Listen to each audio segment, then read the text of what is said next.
Hari ini saya akan bercakap tentang tip untuk mengurus GERD. Penyakit reflux gastroesophagus adalah keadaan kronik yang kita semua pernah alami pada suatu ketika dalam hidup kita. Jadi pengubahsuaian diet dan gaya hidup yang mencukupi adalah sangat penting.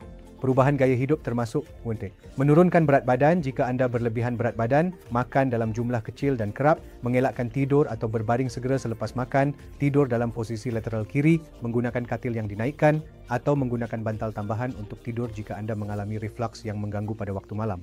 Mengelakkan pakaian ketat pada waktu malam adalah sama penting. Apabila kita bercakap tentang pengubahsuaian diet, adalah penting untuk mengelakkan makanan yang mencetuskan gejala anda.